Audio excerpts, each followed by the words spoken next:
ನೋಡಿ, 56 ಕ್ಷೇತ್ರಗಳನ್ನು ಕಳೆದ ಬಾರಿ ಶಿವಸೇನೆ ಗೆದ್ದಿತ್ತು. ಆಗ ಏಕನಾಥ್ ಶಿಂದೆ ಇವರೆಲ್ಲ ಜೊತೆಗಿದ್ದರು, ರೈಟ್.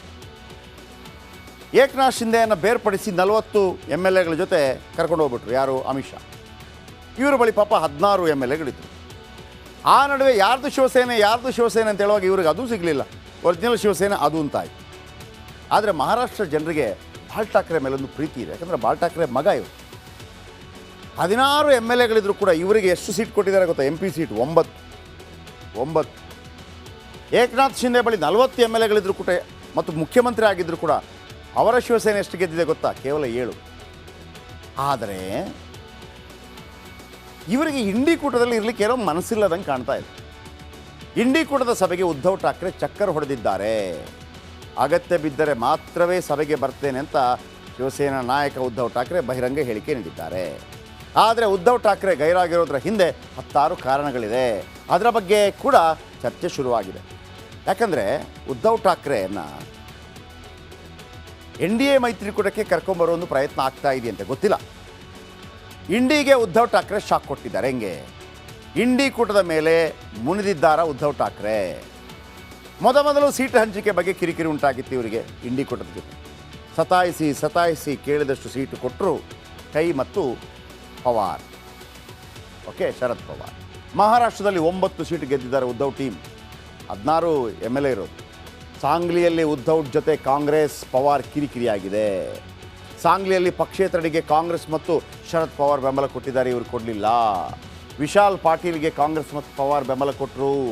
1 ಲಕ್ಷ ಮತಗಳಿಂದ ಪಕ್ಷೇತರ ಅಭ್ಯರ್ಥಿ ವಿಶಾಲ್ಗೆ ಜಯ. ನಡಿ, ಈಗ ಶುರು ಮಾಡೋಣ.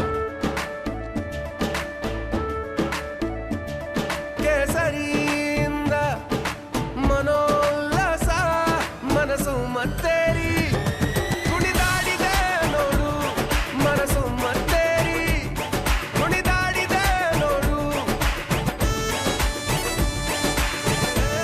ಕ್ಷಣವೂ ಆಚರಿಸಿ. ಇವರ ವಿರುದ್ಧ ಅದು ಗೆದ್ದಿದ್ರೆ 10 ಆಗ್ತಾ ಇತ್ತು. ಕೇವಲ 60,860 ಮತ ಗಳಿಸಿದ ಉದ್ಧವ್ ಪಾರ್ಟಿ. ಹಾಗಾಗಿ ಇವರು ಕಿರಿಕಿರಿ ಆಗಿದೆ.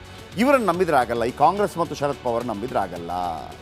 ಈಗ ಆ ಗೆದ್ದ ಪಕ್ಷೇತರ ಅಭ್ಯರ್ಥಿ ಇದ್ದಾನಲ್ಲ, ಆತ BJPಗೆ ಬೆಂಬಲ ಘೋಷಿಸಿದ್ದಾನೆ. ಉದ್ಧವ್ ಠಾಕ್ರೆಗೆ ಮತ್ತೆ NDA ಸೇರುವ ಮನಸ್ಸಿದೆಯಾ? ನಾನೊಂದು ಮಾತು ಹೇಳ್ತಾ ಇದ್ದೆ, ಎಲ್ಲ ಕಳೆದು. ಈಗ TDP ನಾಯಕರನ್ನು ತೆಗಿರಿ, 12, TDP ನಾಯಕ 16 ಮತ್ತು 28, 12 ಯಾರು? ನಿತೀಶ್ ಕುಮಾರ್ 28. ಆಗ BJP ಬಳಿ 240 ಮತ್ತು ಉಳಿದವ್ರು ಸೇರಿ 265 ಆಗುತ್ತೆ. TDPನೂ ಇಲ್ಲ, ನಿತೀಶ್ ಕುಮಾರು ಇಲ್ಲ. ಎಷ್ಟು ಉಳಿಯುತ್ತೆ? 265 ಪ್ಲಸ್ ಇವ್ರದ್ದು 9 ಇದೆ. ಕರ್ಕೊಂಬನ್ನಿ, 274 ಆಗುತ್ತೆ. ಸರ್ಕಾರ ರಚನೆ ಮಾಡ್ಬೋದು. ಆಮೇಲೆ ಇವ್ರಿಗೂ ಆಸೆ ಇದೆ, ಶಿವಸೇನೆ ಒಗ್ಗಟ್ಟಾಗಲಿಕ್ಕೇಳಿ ಇವ್ರಿಗೂ ಆಸೆ ಇದೆ. ಉದ್ಧವ್ ಏನಾದರೂ ಮನಸ್ಸು ಬದಲಿಸಿದರೆ NDAಗೆ ಲಕ್, BJPಗೆ ಲಕ್. ನೋಡೋಣ ಏನಾಗುತ್ತೆ ಅಂತ. ಇನ್ನು ಲೋಕಸಭಾ ಚುನಾವಣೆಯ ಫಲಿತಾಂಶ ಹೊರಬೀಳ್ತಾ ಇದ್ದ ಹಾಗೆ ಮಹಾರಾಷ್ಟ್ರದಲ್ಲಿ BJPಯ ದೊಡ್ಡ ವಿಕೆಟ್ ಪತನದ ಸಾಧ್ಯತೆಗಳಿದೆ. ಮಹಾರಾಷ್ಟ್ರ ಉಪಮುಖ್ಯಮಂತ್ರಿ ದೇವೇಂದ್ರ ಫಡ್ನವೀಸ್, ಹಿಂದಿನ ಮುಖ್ಯಮಂತ್ರಿ ಕೂಡ, ಅವರು ತಮ್ಮ ಸ್ಥಾನಕ್ಕೆ ರಾಜೀನಾಮೆ ಸಲ್ಲಿಸೋ ಇಂಗಿತ ವ್ಯಕ್ತಪಡಿಸಿದ್ದಾರೆ. ಈ ಬಾರಿಯ ಲೋಕಸಭಾ ಚುನಾವಣೆಯಲ್ಲಿ ಮಹಾರಾಷ್ಟ್ರದಲ್ಲಿ BJPಯ ಕಳಪೆ ಸಾಧನೆ ಮಾಡಿದ್ದು, ನೈತಿಕ ಹೊಣೆ ಹೊತ್ತಿಕೊಂಡು ನನ್ನ ಪದವಿಗೆ ರಾಜೀನಾಮೆ ನೀಡಲು ರೆಡಿಯಾಗಿದ್ದೇನೆ ಅಂತ ದೇವೇಂದ್ರ ಫಡ್ನವೀಸ್ ಹೇಳಿದ್ದಾರೆ.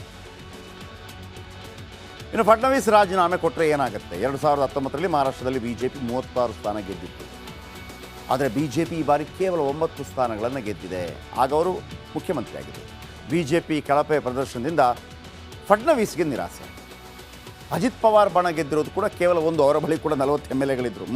ಆದರೆ ಮಹಾರಾಷ್ಟ್ರದವ್ರು ಏನು ಮಾಡಿದ್ದಾರೆ ಅಂತಂದರೆ, ಶರದ್ ಪವಾರ್ಗೆ ಮೋಸ ಮಾಡಿದ್ದಕ್ಕೆ ಅಜಿತ್ ಪವಾರ್ಗೆ ಮೋಸ ಮಾಡಿ ತಕ್ಕ ಉತ್ತರ ಕೊಟ್ಟಿದ್ದಾರೆ. ಶಿವಸೇನೆಗೆ ಮೋಸ ಮಾಡಿ ಏಕನಾಥ್ ಶಿಂದೆ ಹೋಗಿದ್ದಕ್ಕೆ ಅವ್ರಿಗೂ ತಕ್ಕ ಉತ್ತರ ಕೊಟ್ಟಿದ್ದಾರೆ. ಅವ್ರು 7 ಗೆದ್ರೆ ಇವರು 1. ಕತೆ ಇಲ್ಲಿಗೆ ಮುಗಿದಿಲ್ಲ. ಆಪರೇಷನ್ ಆರಂಭಿಸಿದಂತೆ ಇಂಡಿ ಕೂಟ. ಶಿಂಧೆ ಬಣದ ಸಂಸದರಿಗೆ ಇದೇ ಉದ್ಧವ್ ಠಾಕ್ರೆ ಗಾಳ ಹಾಕಿದ್ದಾರಂತೆ. 3 ಸಂಸದರ ಜೊತೆ ಸಂಪರ್ಕದಲ್ಲಿದ್ದಾರೆ ಉದ್ಧವ್ ಠಾಕ್ರೆ. 7ರಲ್ಲಿ 3. ಸಾಲು ಹೊಡೆತಗಳಿಂದ ಬೇಸತ್ತಿರೋ ಫಡ್ನವೀಸ್